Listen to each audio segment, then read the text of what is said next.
আজ আমি তোমাদের দশমিক সংখ্যার ভাগ অঙ্ক করে দেখাবো। প্রথম অঙ্কটা দেখো কি আছে, 0.08 ভাগ 0.02। এই অঙ্কটাকে আমি এখানে করে দেখাচ্ছি। প্রথমে কি আছে, 0.08 ভাগ 0.02। এটা দুটো পদ্ধতিতে করে দেখাবো। প্রথম পদ্ধতিটা দেখো, দশমিক সংখ্যাকে বা দশমিক ভগ্নাংশকে আমরা সামান্য ভগ্নাংশে পরিণত করতে জানি, সেই পদ্ধতিতে আগে করে দেখাচ্ছি। এটা কি হবে না, 0.08 অর্থাৎ এখানে উপরে 8 বসবে, কারণ এর আগে তো 0 আছে বাকিগুলো, আর দশমিকের পর কটা ডিজিট আছে বা কটা অঙ্ক আছে, দুটো।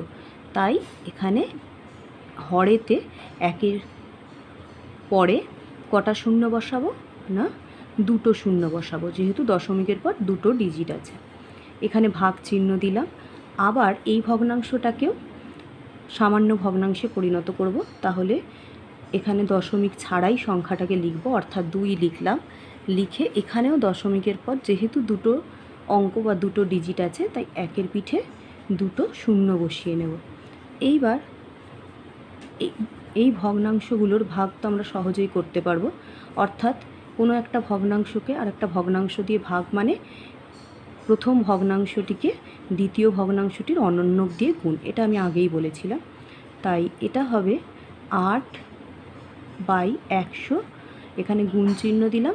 অনন্যক মানে এই ভগ্নাংশটার অনন্যক মানে 100/2। তাহলে এখানে দেখো 100 100 100 একে 100, এটা কেটে গেল, আর 2 4 8 গেল। তাহলে উত্তর আমাদের কত হলো, 4 গুণ 1 মানে 4। এবারে আরও সহজ পদ্ধতিতে দেখাবো তোমাদের। তার জন্য দেখো, এটাকে আরেকবার লিখে নিচ্ছি, 0.08 ভাগ 0.02। তাহলে এখানে দেখো কিভাবে করব। এখানে 0.08কে যেহেতু 0.02 দিয়ে ভাগ, তাই লবেতে লিখব 0.08 আর হরেতে লিখব 0.02। এইবার দেখো এই ভগ্নাংশটার লব আর হরের এই দশমিকের পর অঙ্কগুলো কতগুলো করে আছে সেটা মেলাবো। উপরেও দেখো দশমিকের পর দশমিকের ডান দিকে দুটো ডিজিট আছে, আর এখানেও নিচেও দেখো হরেতে দশমিকের ডান দিকে বা ডান পাশে দুটি অঙ্ক বা দুটো ডিজিট আছে। তাহলে এই অঙ্কগুলোকে যখনই দেখব লব আর হরে একই অঙ্ক আছে, অর্থাৎ দশমিকের পর একই অঙ্ক আছে, একই সংখ্যক অঙ্ক আছে আর কি, তাহলে সেটাকে তখন কি করব না, দশমিক ছাড়াই লিখব। 0.08, এখানে শুধু 8 লিখছি আর নিচে লিখছি শুধু 2। তাহলে এখানে কাটাকুটি হলে কি হচ্ছে, 2 4 8, অর্থাৎ 2 1 2 2 4 8। তাহলে এখানে উত্তর হয়ে গেল কত, 4।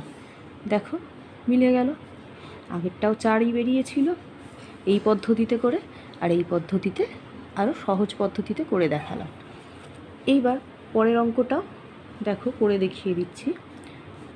কি আছে, 0.04 ভাগ 0.005। আমি কিন্তু এই দ্বিতীয় পদ্ধতি অবলম্বন করেই দেখাবো, সহজ হবে। তাহলে এখানেও দেখো উপরে লিখব 0.04 আর নিচে লিখলাম 0.005 লিখলাম। তো এবারে দশমিকের ডান পাশের ডিজিটগুলোকে একই সংখ্যায় আমি রাখবো, অর্থাৎ একই সংখ্যক রাখবো। নিচে আছে দশমিকের ডান দিকে 3টি ডিজিট বা 3টি অঙ্ক, আর উপরে দশমিকের ডান দিকে 2টি ডিজিট বা 2টি অঙ্ক আছে। তাহলে এটাকে সমান করতে গেলে কি করব, এই উপরে অর্থাৎ এখানে আরেকটা ডিজিট বাড়াতে হবে লবেতে। তাহলে এখানে এই ডান পাশে একটা শূন্য বসিয়ে দেব, বসিয়ে সমান করে দেব। তাহলে এখানে কি বসিয়ে দিলাম, শূন্য বসিয়ে দিলাম। তাহলে এবারে দেখো যে উপরে দশমিকের ডান দিকে, অর্থাৎ উপরের দশমিক সংখ্যাটাতে দশমিকের ডান পাশে একই, অর্থাৎ 3টি ডিজিট আছে, আর নিচেও কটা পেলাম, দশমিকের ডান পাশে 3টি ডিজিট আছে। তাহলে এইবারে আমরা এই পাশ থেকে দশমিকটা বাদ দিয়ে লিখব, অর্থাৎ সামনের শূন্যগুলো তো লিখব না, কিন্তু এখানে পেছনের শূন্যটা, অর্থাৎ 4-এর ডান পাশে যে শূন্যটা আছে সেটাকে অবশ্যই লিখতে হবে। এখন বাঁ দিকের শূন্যগুলো বাদ দিয়ে অর্থাৎ দশমিক ছাড়া লিখলে এটা হয়ে যাচ্ছে 40, আর নিচে কত হয়ে যাচ্ছে, এটা 5 হয়ে যাচ্ছে, তাই তো? তাহলে এখানে 5 8 40, ঠিক আছে, বোঝা গেল? এটাকেই যদি এই নিয়মটাতে করতাম তাহলে এইভাবে হতো 0.04 ভাগ 0.005, এটাকে লেখা যেত 4 বাই, এটা কত, 100, কারণ এখানে দশমিকের পর দুটো ডিজিট, তাই একের পিঠে দুটো শূন্য বসলো, ভাগ চিহ্ন দিলাম, এটাকে লেখা যেত 5 বাই একের পিঠে 3টি শূন্য, অর্থাৎ এখানে 3টি ডিজিট আছে বলে দশমিকের এই পাশে। তাহলে এবার এটাকে 4 বাই 100 গুণ চিহ্ন দিতে হতো, দিয়ে এখানে অনন্য, অর্থাৎ এটাকে এই ভগ্নাংশটাকে উল্টে দেওয়া হতো, উল্টে দিলে হচ্ছে 1000 বাই 5। তাহলে এখানে দেখো 100, এখানে 10-এ, তাই তো, অর্থাৎ 100 একে 100, 110-এ 1000। এখানে আর কিছু কাটছে না, হ্যাঁ কাটছে, 5 2-এ 10, তাহলে এখানে কত হয়ে গেল, 4 2-এ 8। তাহলে উত্তর আমরা কত পেলাম, এই অঙ্কটার উত্তর পেলাম 8। এবারে 3-এরটায় চলে যাই। 3-এরটায় দেখো 5 ভাগ 0.2, এটাকেও উপরে 5 লিখছি, অর্থাৎ এই পদ্ধতিতে করছি, আর নিচে 0.2। এখন দেখো এই উপরে লবেতে দশমিকের পরে কোনো ডিজিট নেই, অর্থাৎ এখানে হরেতে দশমিকের পর একটা ডিজিট আছে, আর এখানে লবেতে দশমিকের পরে কোনো ডিজিট নেই। তাহলে এটাকে ডিজিট আনতে গেলে আমি দশমিক দিয়ে একটা কি বসিয়ে দেবো, শূন্য বসিয়ে দেবো। তাহলে দেখো এখানে সমান সংখ্যক, অর্থাৎ দশমিকের পর সমান সংখ্যক ডিজিট বা অঙ্ক এসে গেল। এইবারে এটাকে দশমিক ছাড়া লিখব, তাহলে এটা হয়ে গেল 50, আর নিচে কত হয়ে গেল, 2, অর্থাৎ আমি তো 0.2 লিখি না, এটাকে শুধু 2 লিখব, আর এখানে এটাকে লিখব 50।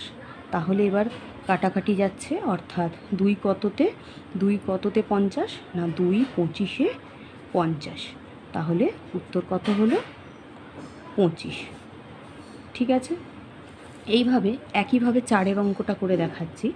4-এরটা দেখো 0.3, এটাও খুব সহজ, গুণ 0.6 ভাগ, অর্থাৎ বাই 0.002। এই ক্ষেত্রেও লব আর হরে অঙ্কগুলো, দশমিকের পর অঙ্কগুলো মেলাবো মানে কতগুলো সংখ্যা করে আছে সেই সংখ্যাটা মেলাবো। অর্থাৎ এখানে উপরে দেখো দশমিকের পর এখানে একটা, অর্থাৎ দশমিকের ডান পাশে এখানে একটা, আর দশমিকের ডান পাশে এখানে একটা, মোট দুটো অঙ্ক বা ডিজিট আছে। আর হরেতে দেখো দশমিকের ডান পাশে 3টি ডিজিট আছে, তাহলে এখানে লবেতেও 3টে আনতে হবে, অর্থাৎ 3টি অঙ্ক আনতে হবে দশমিকের পর। তাহলে এখানে যে কোনো একটার পাশে আমি শূন্য বসিয়ে নিলেই হয়ে যাবে, সেটা তোমরা 3-এর পাশেও বসাতে পারো, আবার 6-এর পাশে বসাতে পারো, অথবা আর নয় 3-এর পাশে বসাবে অথবা 6-এর পাশে বসাবে। তাহলে আমি যদি 3-এর পাশেই বসিয়ে নিই, 0.30 গুণ 0.6 বাই হচ্ছে 0.002। তাহলে এখানে দেখো এবার দশমিক ছাড়া লিখছি, 30 গুণ 6 বাই কত হচ্ছে 2, 2 3-এ 6, তাহলে এখানে উত্তর কত হয়ে গেল, উত্তর হলো 90, তাই তো। তাহলে এখানে প্রথমে দেখলাম যে দশমিকের পর দুটি অঙ্ক, অর্থাৎ এখানে দশমিকের পর একটা, আর এখানে দশমিকের ডান পাশে একটা, অর্থাৎ দুটি অঙ্ক ছিল, আর হরেতে দশমিকের ডান পাশে 3টি অঙ্ক ছিল, তাই সমান করার জন্যে এখানে 3-এর পাশে একটা শূন্য বসিয়ে দিয়েছি। তাহলে এখানে দশমিকের ডান পাশে 2টি, আর এখানে দশমিকের ডান পাশে 1টি, অর্থাৎ লবেতে মোট 3টি অঙ্ক এসে গেল দশমিকের ডান পাশে, আর হরেতেও দশমিকের ডান পাশে 3টি অঙ্কই আছে। তাই দশমিক ছাড়া এবার সংখ্যাগুলোকে লিখে এইখানে অঙ্কটা করলাম, অর্থাৎ সমাধানটা করলাম, কাটাকাটি করে 2 3-এ 6 পেলাম, তাহলে 30 গুণ 3 মানে 90, এইভাবে এলো। তোমরা যদি এখানে 6-এর পাশেও শূন্যটাকে বসাতে পারতে, সেক্ষেত্রে 3-এর পাশে শূন্যটাকে বসাতে হতো না, তাহলেও একই উত্তর বেরোতো। যদি তোমাদের এই ভিডিওটা ভালো লেগে থাকে তাহলে অবশ্যই লাইক করো, আর আমার চ্যানেলে নতুন হয়ে থাকলে অবশ্যই চ্যানেলটিকে সাবস্ক্রাইব করে দেবে।